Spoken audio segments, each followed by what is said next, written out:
Hello everyone, welcome to estate meet channel. आज के date में बायर्स को प्रॉपर्टी रिलेटेड टैक्सेशन में बहुत ज़्यादा कन्फ्यूजन है।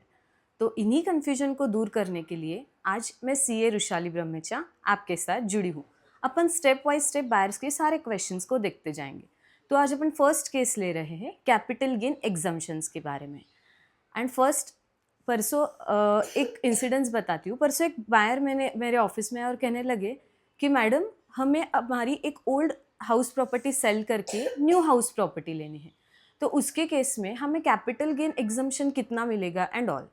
तो ये लेके जाता है हमें अपने सेक्शन 54 की ओर।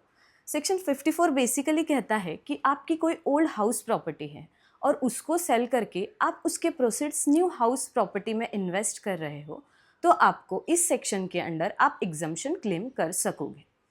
तो फर्स्ट बेसिक कंडीशन है इसकी कि जो भी आप ओल्ड हाउस प्रॉपर्टी सेल कर रहे हो वो लॉन्ग टर्म होनी चाहिए।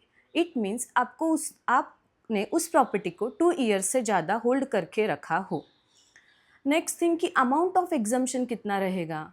Whole capital gain amount can be exempted. आपने अगर पूरी अमाउंट इन्वेस्ट की है न्यू हाउस प्रॉपर्टी में, देन आपको वो सारी अमाउंट एग्जम्पशन मिल सकेगा। और अगर आपने पार्शियल इन्वेस्ट की है तो आपको पार्शियल एग्जम्पशन मिलेगा।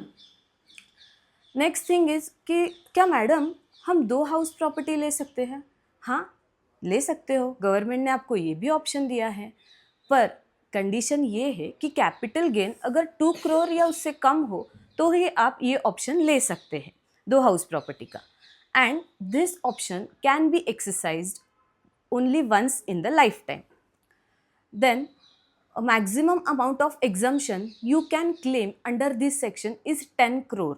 10 CR तक का कैपिटल गेन का एग्जम्पशन आप इस सेक्शन के अंडर ले सकते हैं। नाउ आपको भी पता है कि घर परचेस करना कोई इजी बात तो है नहीं, it's a time consuming process. So government ने आपको इसके लिए भी टाइम दिया है। You should purchase a new property either 1 year before the date of transfer और 2 years after the date of transfer, और अगर कंस्ट्रक्शन हो तो 3 years from the date of transfer of old property. इस टाइम फ्रेम के within आपको आपकी new property purchase करना मैंडेटरी है। And this amount till utilization should be deposited in capital gain account scheme in a designated bank and ये up to the date of return filing and ये करना mandatory है। ये हुए सारे provisions section 54 के। So for clarity let's take an example। For example Mr. X ने अपनी old property जो उसने 2 years से ज़्यादा hold करके रखी है, means it became a long term, तो उसने वो सेल की ऑन 1 जुलाई 2023 को फॉर ₹80 lakhs। एंड उसकी cost of acquisition let's take indexed cost of acquisition जो आई है, मान लीजिए है ₹50 lakhs।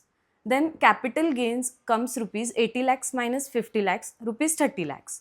So to get a exemption under this section, he should invest 30 lakhs rupees in a new house property. So now this 30 lakhs is neither less than 2 crore। So उसको ये भी option है कि वो 2 हाउस प्रॉपर्टी में ये amount invest कर सकेगा।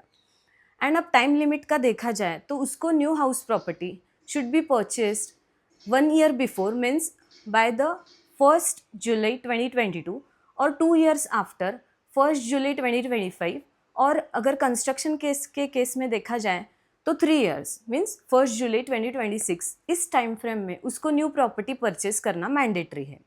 एंड जो भी 30 lakhs का कैपिटल गेन का जो अमाउंट है that should be deposited in capital gain account scheme in a designated bank before the date of return filing. So ये हो गया होल सेक्शन 54। नेक्स्ट एग्जम्पशंस अपन देखेंगे अपने नेक्स्ट वीडियो में। So stay tuned. Thanks for watching.